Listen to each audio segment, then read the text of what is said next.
Hey, here's a quick video of how to start our finicky little 451 New Holland here. This is a diesel, so if it's below 40 degrees, you got to give it a shot of ether before starting. You just hold that nipple and spray the ether up inside of there, up into the air filter. You can do it with one person if you're quick about it, but ether obviously will dissipate in about 15 or 20 seconds. So you got to move quick if you're trying to do it by yourself. Otherwise, a second person spraying in there as you turn it over helps. But like I say, this is a diesel, so if it's too cold out, you'll have to ether it. This machine is very finicky. It is a two-stick machine. So you've got your left control forward and back for left turn, your right control forward and back for right. These do not self-center well. So when you're trying to start this thing, it's going, as it comes up to speed or before the engine starts, one side or the other will be trying to drive.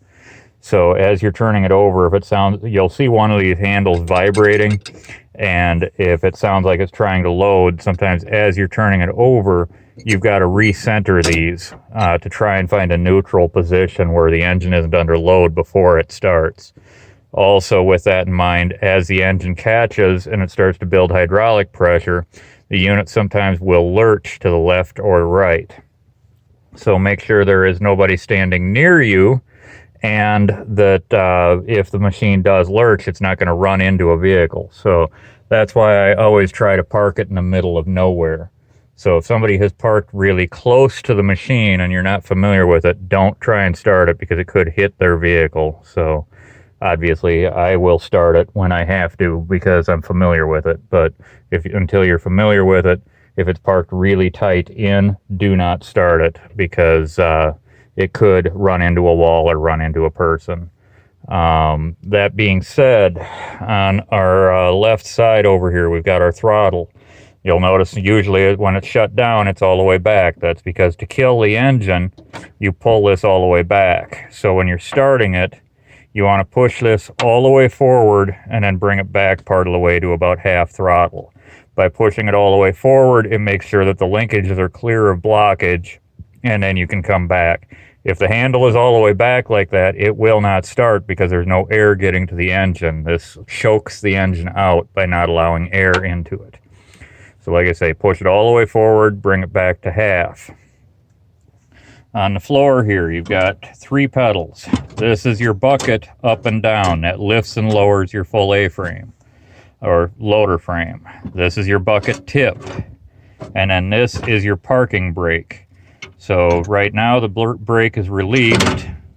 That is locked.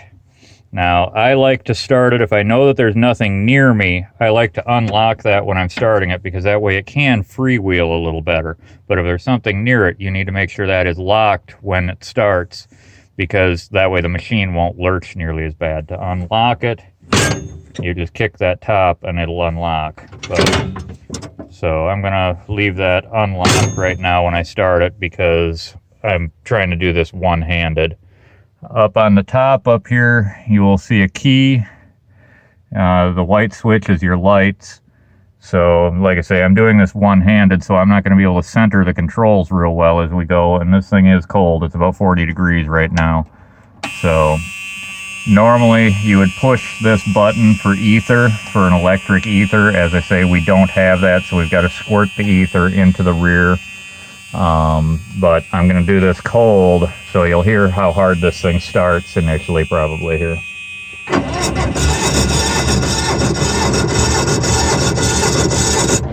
You can hear there's kind of a grinding noise going on. That's one of these controls is out of center.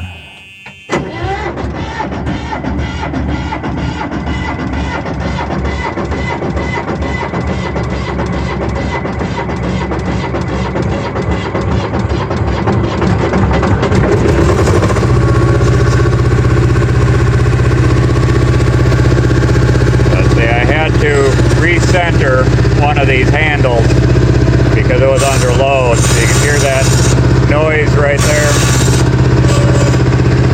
Now that it's running, I can lock that and just let the machine warm up a bit, and then you're good to go. But